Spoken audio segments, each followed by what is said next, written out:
Hello, everyone. We are live now.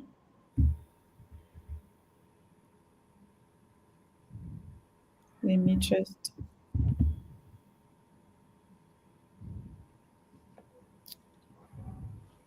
We're just going to wait a few minutes, a couple of minutes. Okay, I see Sankara. Hello, team. Hello, everyone. Hi. While we are waiting, maybe you can tell us where you are streaming from. I am in Seattle.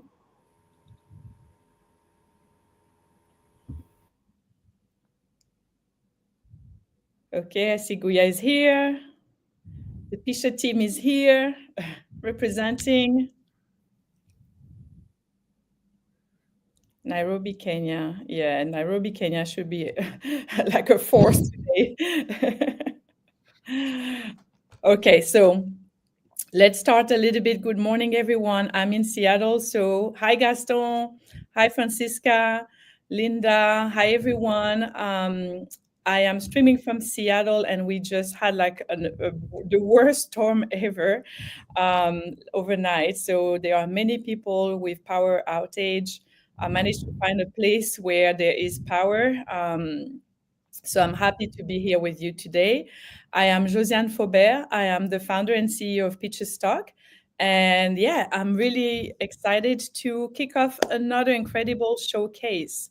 So if you are unfamiliar with PichaStock, we are an amazing platform with amazing photographers from all over the world. So from the USA, Africa, Brazil, and even Argentina, and they share their work and we get it licensed by companies worldwide. And the key to Pisha is authenticity. We're all about showcasing the beauty and diversity of Black and Afro communities. And speaking of empowering talent, back in 2021, we launched the Pisha Grant Program. And this is really an awesome initiative that I really love because it helps talented photographers take their storytelling to the next level. We work with them, they develop their ideas, they plan the shoots, and bring their visions to life.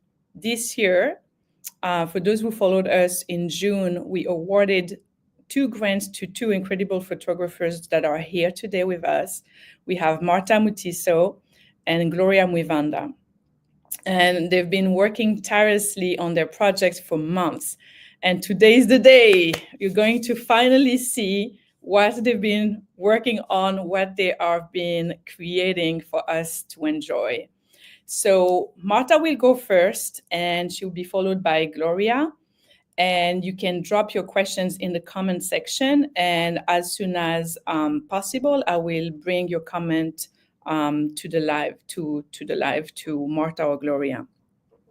And if you don't have any questions, feel free to comment also, to cheer them up, to encourage them.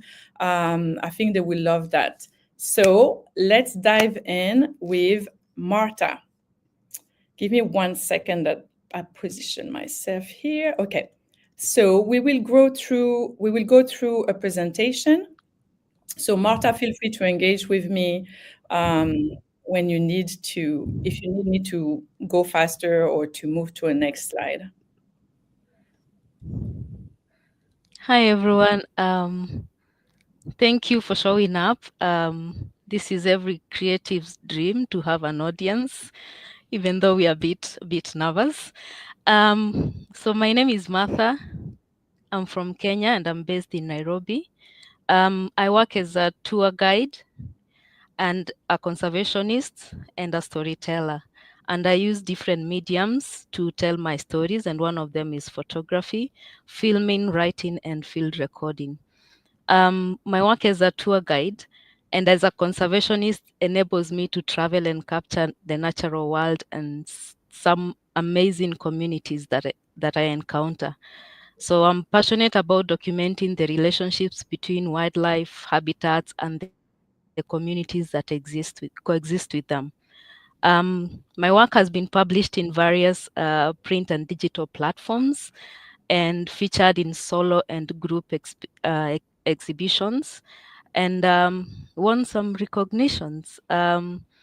So, like, you're going to see, I love color, I love life, and I love nature, and I love people, and I love to embrace all of those and I feel alive in, nature, where there's always a story to tell.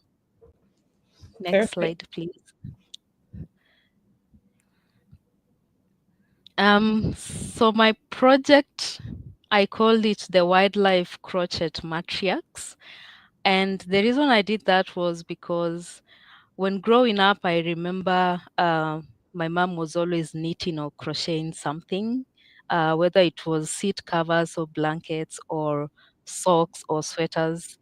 And at some point in life, I started missing that because our mom has passed away, but she left behind, beautiful creations that she created for us and friends and her family. And the project was to document this craft after I met a group of amazing women in Nakuru. They are called the Black Sheep uh, Women Group. And what they do is they crochet and knit toys. And majority of those toys happen to be wildlife toys, which again is my passion. And when I met them, I was inspired by their story of resilience, especially because they came together after a rather difficult period in our country, the post-election violence back in 2007. And what they wanted to do was bring back their communities to a place where each one of them could be independent and not, like they say, be begging for handouts during a difficult time. So they got together different women and they've been knitting toys and making amazing creations. And they've used their space and their companies to make the most amazing friendships that I've ever seen. So the project is actually to highlight and celebrate the beauty of everyday hobbies and demonstrate the power of craft to drive positive change. And it was also to celebrate these women that I met during one of my guiding expeditions in Nakuru. And I also wanted to document their creativity and impact and their dedication to making a difference in their communities.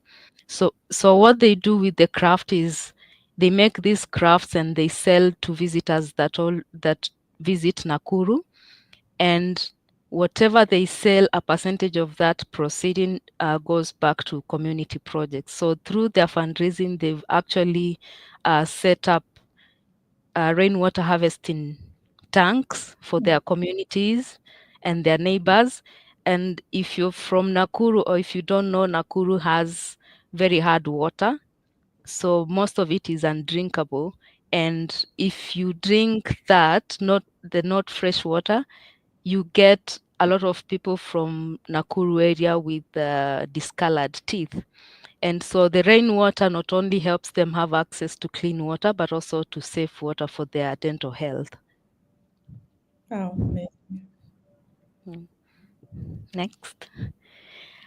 So this is my mood board. It shows just a small sneak peek into the day that we were photographing. I met these women after a long period of planning and scheduling and rescheduling and a lot of discussion so that we could bring all of this to you. And here I have some of the women, they're making their crafts. You can see some of the toys, the giraffes. um, you can see the smiles when I told them they were going to be models. That was received, with a bit of laughter, and like they were like, "You think we can model?" And I said, "Yeah, but you're models. You're going to be, you know, um, posing with your crafts or just interacting the way you do, and I'm going to be photographing you." So yeah, it was a really fun experience bringing this to life. Next. Um, so my equipment was rather simple. I had a Canon Rebel T and a 50 millimeter, and and a Nikon D3200 and the kit lens. The location where the women are found is called Mwarikibi village in Nakuru. And what makes this group special is that they live next to Nakuru National Park. So the animals that they knit and crochet are the animals that they see on the other side of the fence. What we did before I started photographing them, we had a game drive in Nakuru National Park because a few of them had never been to the park, even though they've lived there for years. Others had spent a lot of years before. So going back to Nakuru National Park, they could, they could see the changes that have happened over the years.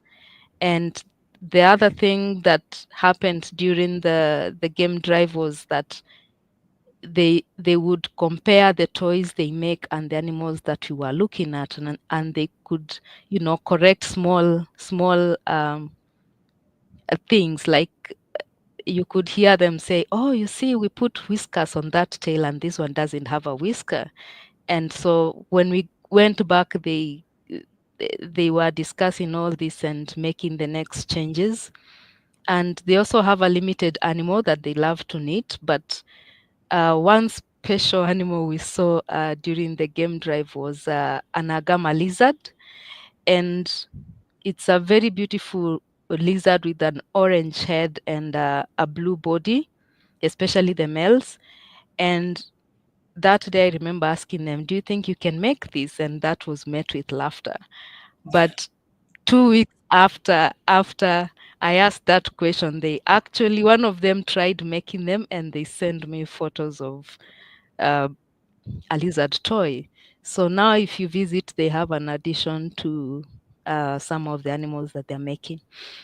So the models were the women. There were 8 of them.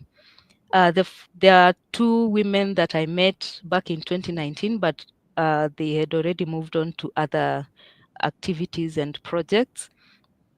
And we were also joined by my sister, Stacy, who also was the designated driver, and her daughter, Lily, and our friend Caroline, and one of the kids that was in the homestead.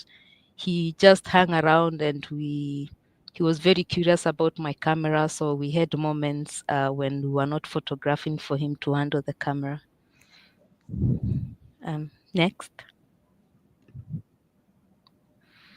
So some of the lessons I learned, these at first I thought they were challenges, but it was just good reminders that, all of these things are normal.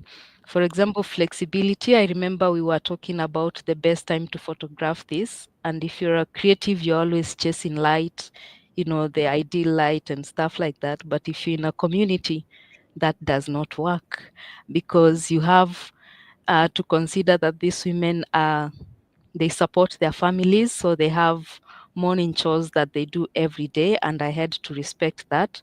So we worked around their schedules, and it worked out very well. So the first day we started after 10 a.m. And the second day they requested that they had more chores, so we started in the afternoon. But also that gave me time to photograph their crafts while they engaged in other activities. Our African hospitality. Remember I said we started at 10, but at 10 is when I got to the homestead and they were like, oh, have you taken tea? Please come take tea. And if you're in Africa, you can never say no to tea. So that contributed a lot to having them be comfortable, because it was more about them as much as it was about the work I was going to document. Also, it was a good reminder to empathize with women roles. I know we preach a lot of independence and things like that, but also we have communities and individuals that are already set in their roles in their homesteads, and we respect that. It was actually very nice to see the, connection. There was a beauty in community and the laughter that was there while we were photographing and just engaging and everyone doing their own thing. That was really beautiful to see. Um, we are colorful and a vibrant people. This, I remember I told them I wanted them to wear plain clothes, and so that they would contrast very well with my photos and things like that. And that was really a challenge. And then the following day, I told them, okay, just wear whatever you feel beautiful in. And yeah, the following day, they were in all bright colors and everyone was happy. So that worked out also. The power of inclusion. I'm happy because this lady here, her name is Susan. She's the newest member of the group. And when I saw that she was the cover photo, I was really happy because um, she was a bit worried that she did not have many products to show like the other women. And her specialty is she makes handbags. So she crochets them and she had just started on one. And she was really happy. She ended up being the model for most of the products that they were making, and they were happy for her to model them. So that also worked out very well. The women also, because we were spending the whole day with them, we figured out that we did not want to go to a restaurant to cook.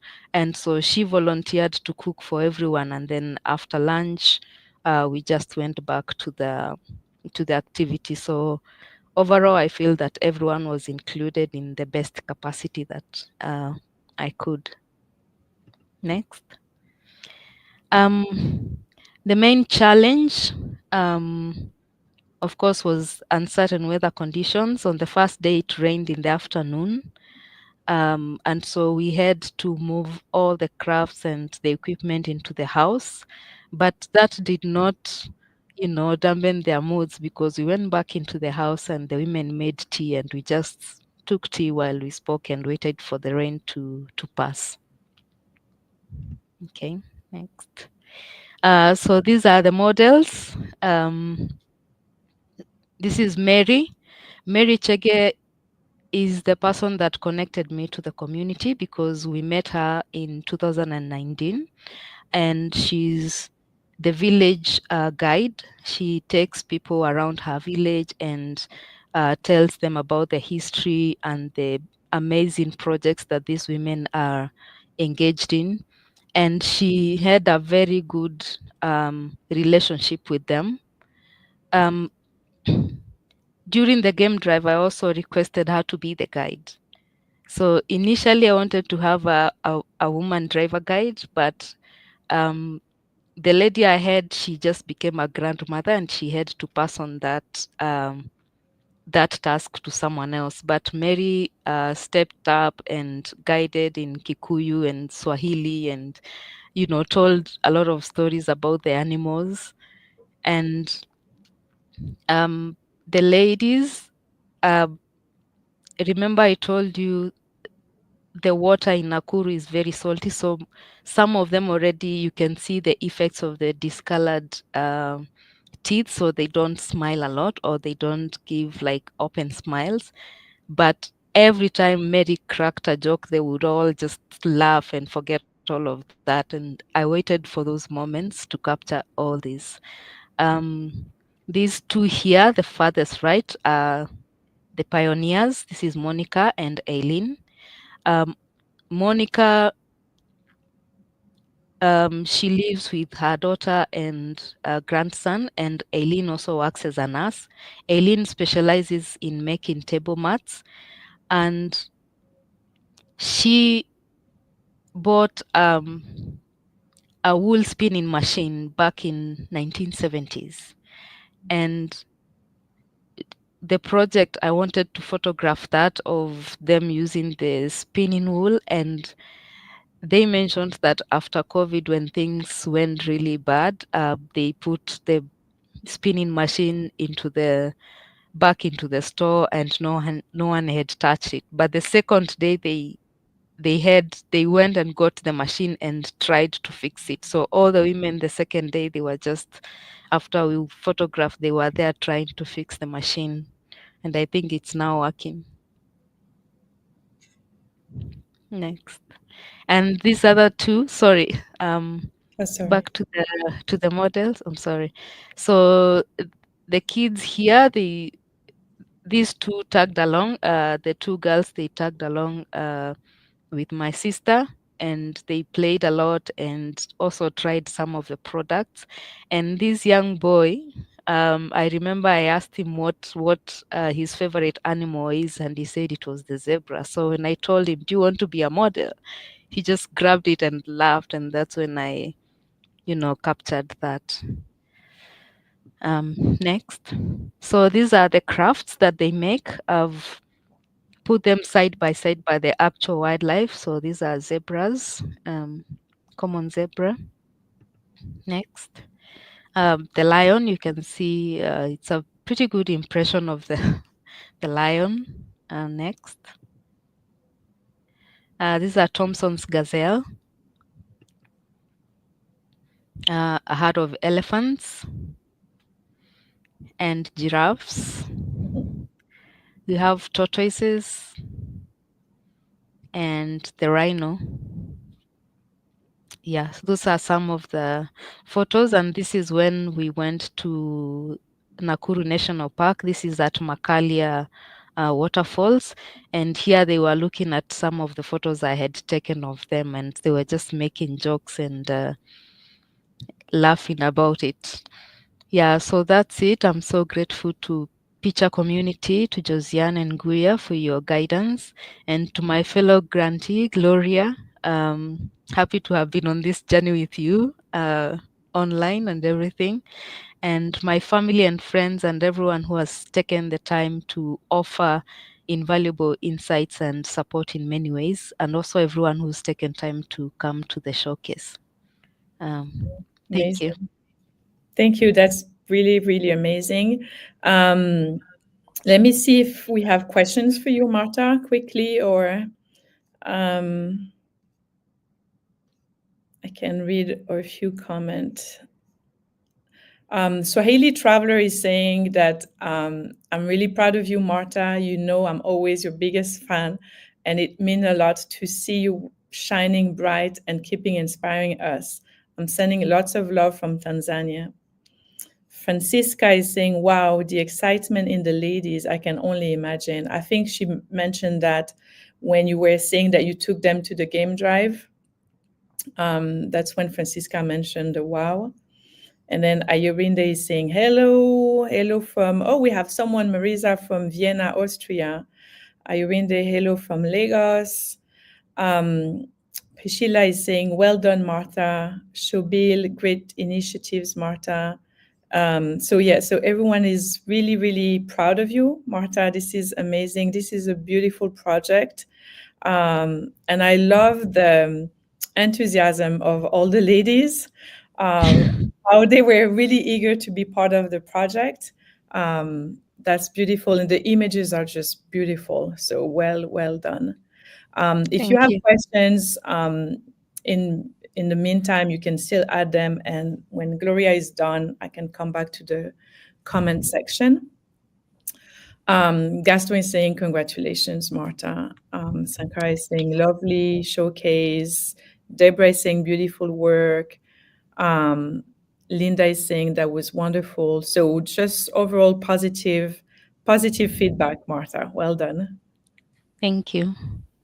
All right. So next, we're staying in Kenya, by the way. We had these two photographers are both from Kenya. So we are staying in Kenya with Gloria.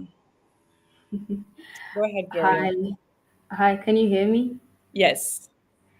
So I am Gloria Mwivanda and I am a visual artist based in Nairobi, Kenya. And yes, I am on a journey to photograph Africa and to photograph Afrocentric narratives. I am drawn to people, and I am a very keen observer of interactions and intertwinement among life forms, and I'm always seeking to tell the story as it is.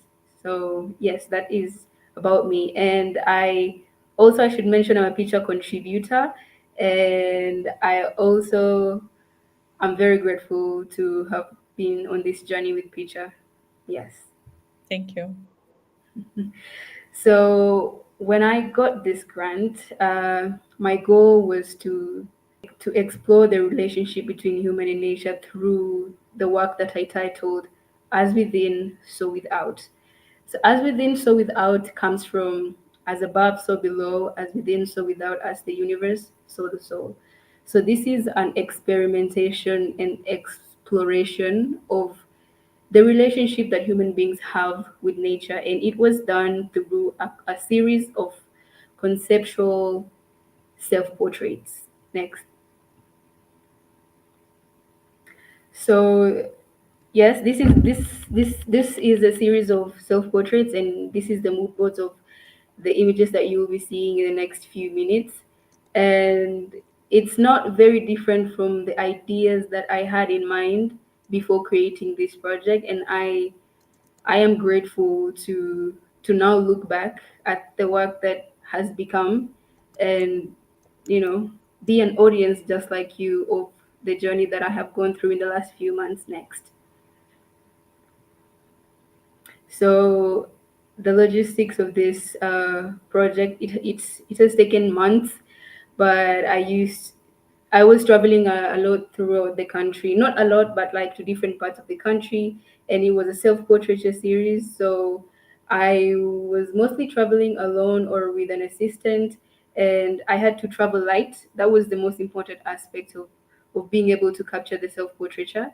So I was carrying my Canon 250D EOS, tripod, phone remote, a laptop, and the locations where I shot this include Majimoto in Baringo, Kilifi, Mambrui, and Mituvu in Wote. And the models were me. Yes, and I edited all these images using Lightroom. So this work was not about the self, but the self was an instrument to create the work that you are seeing and are about to see more of. So I was inspired to create this body of work through a healing journey that highlighted the similarity between the human form and experience to nature. So I wanted to hold myself up as a mirror of humanity in reflection of nature. So I hope that as I see these images and as you experience these images, you see yourself in contrast or in reflection to nature and how that feels and looks like. So yes, it was interesting to put myself in these situations and compositions and to be able to come up with the images that you are about to see next. I was really inspired to I really I to in the creation of this work, I really immersed myself in nature in that I would look at the rocks, at the water, at the trees, and I would imagine myself not being in that composition, but being part of that composition. For example, the rocks, their curves and their hardness and their presence in the being, in this particular composition is something that really uh, helped me in not just in creating this work, but also being grounded as a person and as an artist. So that was very, very interesting. Next. And I think the process of immersing myself in the composition was very interesting, in that I had first to see myself, like I said in the previous uh, slide, to see myself as part of nature, not just as an observer of nature. So I made myself in these compositions be as part of nature, and it is my hope that as human beings, we see ourselves in nature, not just as people using nature or observing nature or experiencing nature, but as parts of nature, the sky, the seas, the trees, and everything that surrounds us. Next.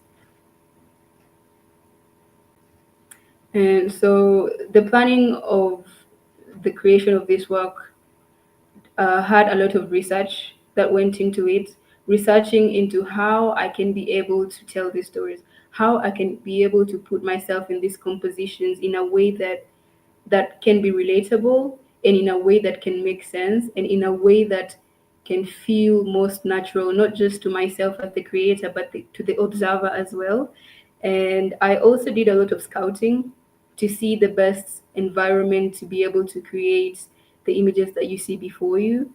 And also, there was a lot of spirituality, there was a lot of meditation, and just sitting down in nature, and allowing the self to be part of nature and doing. Because I think in the planning process, before the doing, there was a lot of thinking and imagining and Pinterest and all this and seeing what other people have done. But when it came down to the creative process, there was a lot of doing. There was a lot of, don't think too much about it, just put yourself in that composition and be as you are. And also there was a lot of consultation, and I'm very grateful to the PICHA team, to Josiane, to Gloria, to Martha also.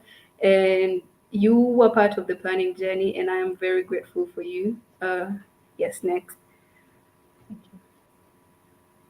Yes. So throughout the creation of this work, I have been thinking about the artist as the art. To, as you know, this being a self-portraiture series, it dawned on me that there's a pin that I read on Pinterest that says you cannot you cannot be you cannot create and critique at the same time. So in the creation of the work, you just have to be, you can't be in front of the camera and behind the camera at the same time. You have to plan, create the composition, and be in front of the camera. So I was using my phone as a remote. So I have a tripod, I have a camera, and I'd set a timer, and I will just create the composition on my camera and insert myself in the composition, and I will say, okay, let's hope that this turns out to be a great piece of work. And I believe it did. Now looking back to the looking back at the artist as the art, and the art, it's very interesting to be able to see the different ways the rocks, the textures, the skin, the leaves, everything plays into each other. It's I think the vision that I had and the reason that I had in working this is really accomplished in these images. Next. And I'm very grateful to have been here, to be able to tell this story. Next. And like I said, the the the I as I placed myself in these compositions, I kept reminding myself of a Rupi Kaur poem that says, "It's a blessing to be the color of the earth. Do you know flowers confuse me for earth?" So I think skin, that is the color of my skin, the texture of my skin, the nature of my form and my body, really were a great part of thinking and just meditation for me, as I saw myself, my skin color in the color of the rocks, as I saw my form in the form of the rocks, and as I thought of myself and my existence in the existence of nature. Next slide. uh, yes, as I thought of myself in contrast to the rocks and to the trees and to the flow of the water around me and to the groundness of the rocks, it was really the whole journey of this creative process was very grounding for me as a person and as an artist. Thanks. Yes, I also wanted to be able to recreate the symbolism and similarities of tree branches and roots, as I think they look to me like what would be drawn in a biology book, the veins in the human bodies. And I continue to be aware of the human essence, to hold nature in reverence, as as did our African ancestors. The way trees look, the way they feel, the how old they are, the way they exist in nature, they were very much revered in African culture. And I think, of definitely there was a reason to, but when we immerse ourselves in nature, we get to see more of that reason. We get not only to see more of that reason, but we also get to see ourselves in this, in this representation of life of next. And I think these images were really, they were stories that flowed out of me. Um, and I mean, when I created these images, for example, I was in a forest in Mituvu, and I was thinking of how birds create nests in a way that it doesn't disturb the ecosystem of the tree. Once the nest falls down, or the nest is, ceased to be useful to the bird, the tree continues to grow. And I think that should be the relationship that human beings have with nature, that you exist with it and in it as it is, and once you leave, it still thrives as it is. Not that once you exist in that element, you leave and everything else dies. I think that's how human beings should interact with nature, and I was very grateful to be able to create that, to be able to say that in pictures next. And water and movement was an interesting aspect to explore in the creation of this work, in that the way, the rhythm in which the waves flow and move back and forth, there is essentially nobody who commands it to do so, but it does anyway. It just comes and goes and comes and goes. And that essentially is how the human heart works. Nobody says, okay, beat now and then stop. It just, there are things in this life that just have a rhythm and a balance that they follow, and they just are as they are. And I think in that balance is where we exist, in the balance of allowing things to be as they are. And this was an interesting aspect of the creation of this work next. So I throughout the creation of this work, I must mention that there was a lot of dancing. There was a lot of movement. There was a lot of interaction, not just in being, but also in movement. There was a lot of dancing and interacting with the trees and the waves and the water. And it was amazing. I mean, of course, I did this so that I could tell the story, but beyond that, for me, the creation of this work was a healing journey in itself. And as you can see, it was a mixture of interacting with the mangrove trees and the ocean water and the sunset, and everything is just, it's like everything is one, and it's all just happening all at once. And it's amazing to be able to see this, if I could say this as an audience myself. Next. As Yes. above, so below, as within, so without, as the universe, so the soul, as branches and roots, as veins and vibrations, as hairs and hollows, spaces and spores, so movements and waves, on earth as on the sky, in the soul as in the sea, to be or to be not, within as without. Yes. As So above, so below, next. as within, so Yeah, trying to. It's okay. So that without. that was a poem that I wrote while I was creating this amazing piece of work. As I immersed myself in these elements, you know, I it was like a mantra that I kept repeating to myself, to be within as without. And like I keep saying, this amazing piece of work was more of a healing journey for me. And I hope it's, as you see it, as you experience it, as it continues to be seen and to be experienced even after this showcase, It's a piece of work that brings hope, joy, and inspiration in many ways. Next. And yes, I continue to be amazed at the elements and how they worked together to to just be to be as the composition is. It's amazing, it's interesting, and I think it's just inspirational.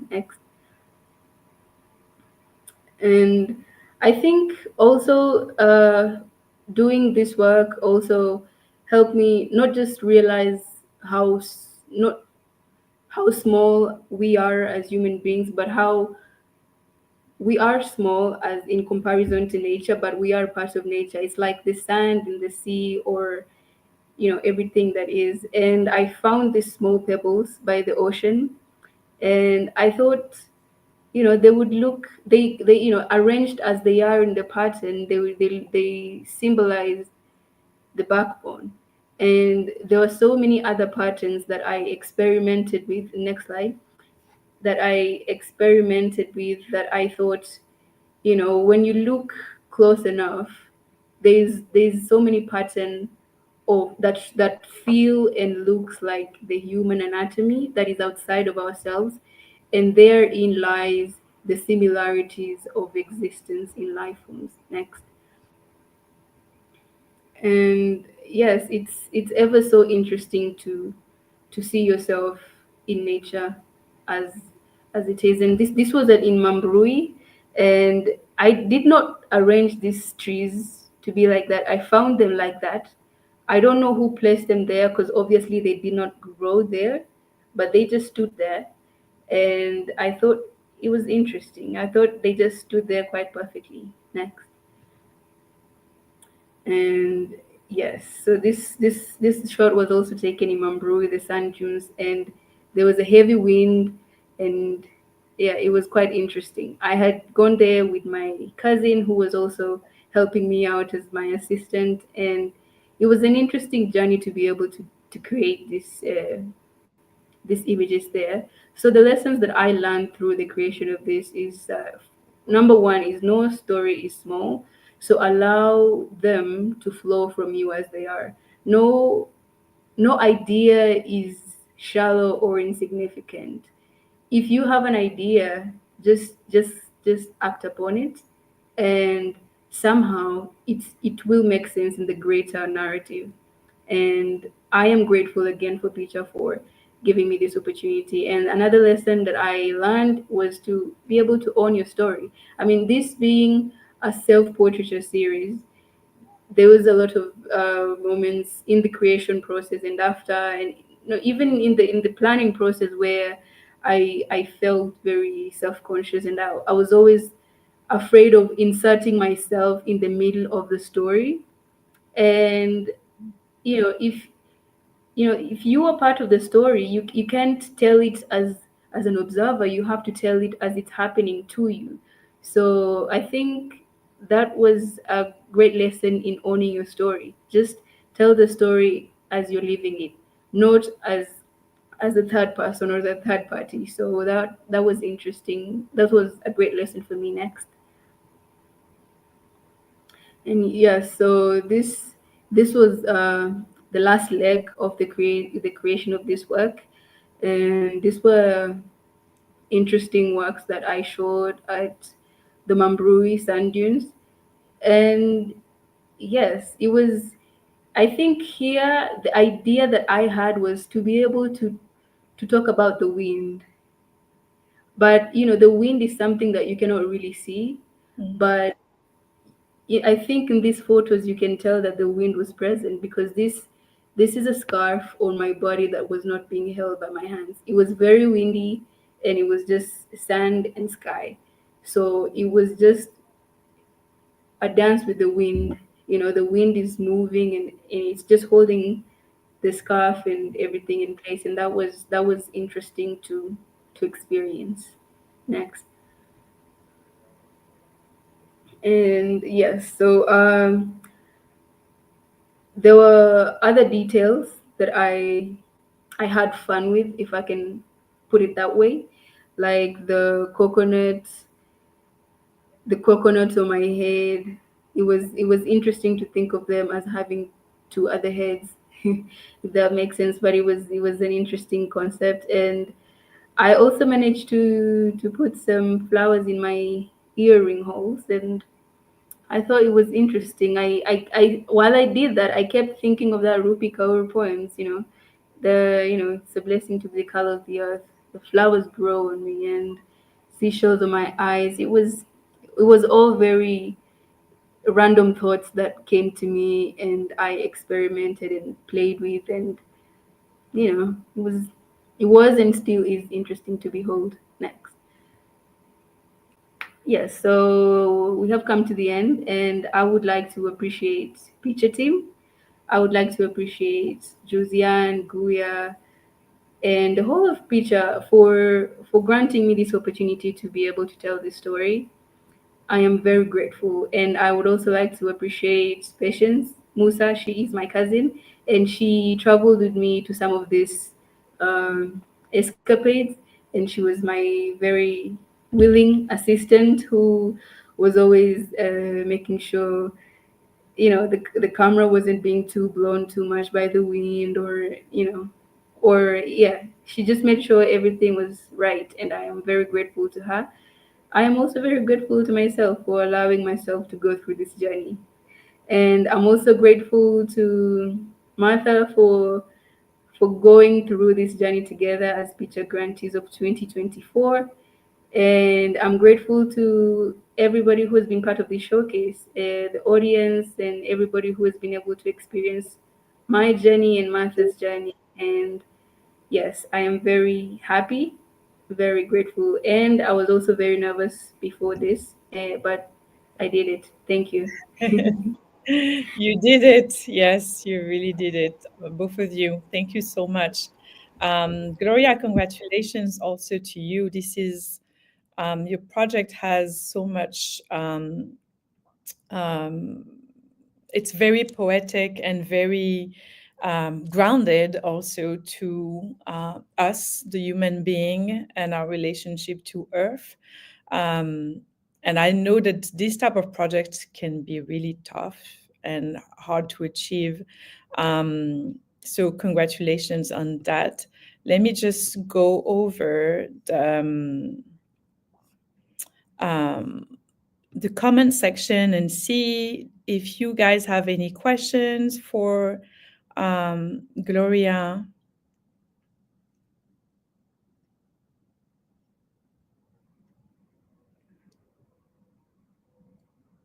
God, I love the execution, high creativity here. Love the simplicity. Okay, that was for Marta. This is really amazing. Well done, ladies. Beautiful and poetic compositions, Gloria. Personal and universal. Francisca is saying, I like the quote by Rupi. Nice story, the connection with nature. Swahili Traveler saying, I really like your creativity, Gloria. Patience is here. Hey, Patience. Enlightening work, Gloria. Ayurinde is saying, wonderful, candid images from Gloria. The blend of the subject with the environment really encapsulates the essence of self. Good job, Gloria. Wow, this one is cute. I don't remember that one, but they're all cute. Gaston is saying, you've shown a lot of creativity through your photographic journey. When I see the environment in which the photos were taken to illustrate these ideas of connection with the nature, I have to say you're brave and you love your work. Congratulations, Gloria. Stunning sunset capture. Sankara is saying, great to see your introspection alchemized into photography and portraiture. Catherine is saying, well done, Marta. Barbara is saying, bravo. Congratulations, lady, you did well. Powerful story. So positive comment. Not many questions, not a lot of questions. but positive comments, which I'm not surprised because the work is amazing. The work is amazing, beautiful. Um, I want to have a question to Gloria and Marta. Do you have any recommendation to someone who's trying to put a story together, has never done that? What will be your advice to someone who wants to tell a story through images, through visual? How to go about it? How did you come up with the topic, the subject? Um, if you can just summarize it in like an action plan for someone.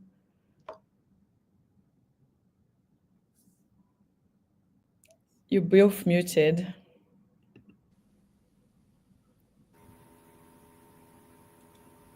You can go first, Martha. I was hoping you'd go first, but I'll go. Like Gloria said before, everyone has a story, and you have to believe in your story. Um, I've been thinking about doing this story since the first time I met these ladies in 2019, but I did not know how I was going to do that. So every time I look into my photography archives, I always keep looking at these ladies and I'm like, oh, maybe I should talk to them and see how they're doing. And so I kept in touch since then, up to this moment. And the story changes every day because initially I just wanted to photograph their crafts. And I could not do that without showing the effort and the creativity and the love they've put into those crafts. So I decided to photograph them. Um, at first, I just thought this idea was too simple, but I've also realized there's beauty in simplicity, and I love simple in a lot of things. For anyone with a story, I always keep a template of story ideas that I always look into. You always add in notes and, things that I think would be required for that particular story.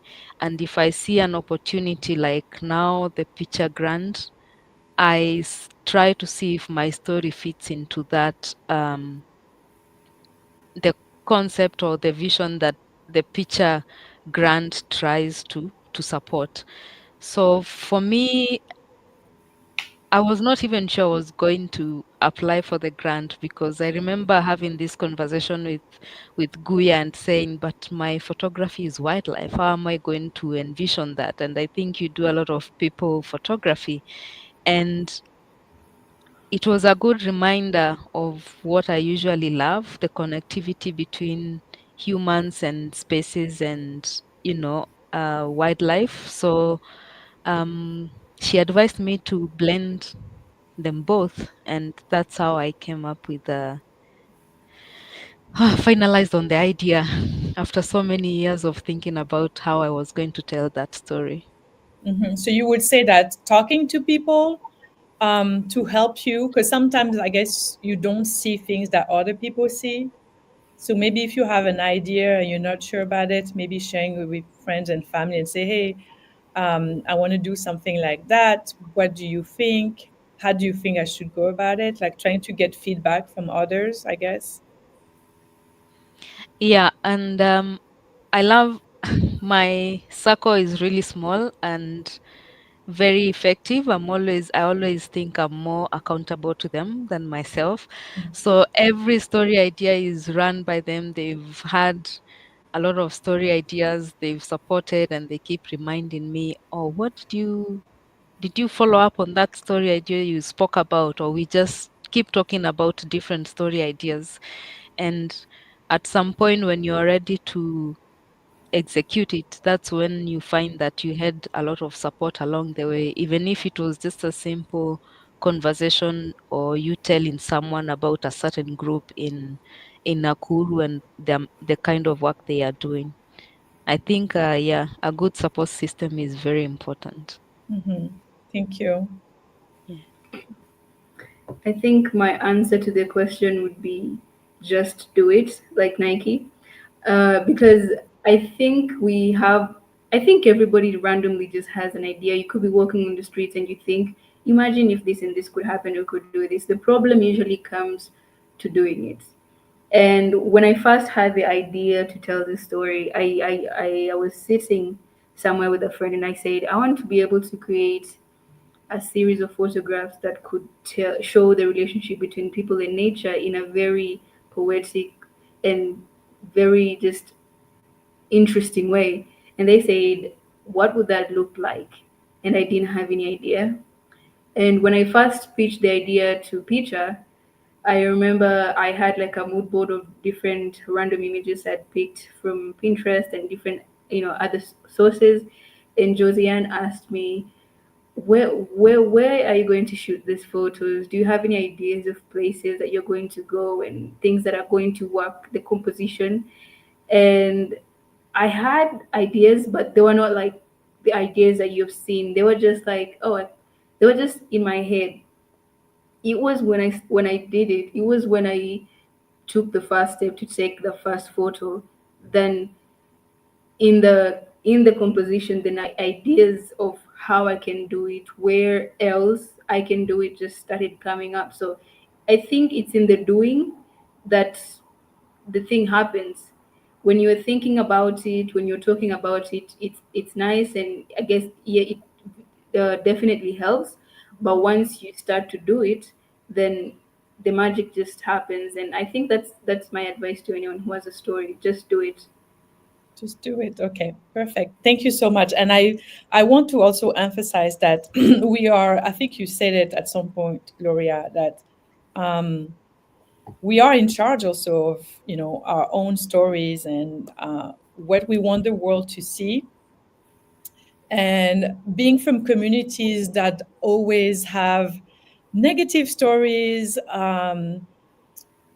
untrue stories, I think it's up to us, photographers, videographers, writers, to come up to bring the stories, the positive stories of our communities, to make sure that people see them, to make them alive, to make them exist, and to make them shareable also to the world. And I think this is really an example of that, like an example of what's happening in our community, what we see, the positive things that we want to share with the world, that we are proud of, and um, that we need everybody to acknowledge. So thank you for that.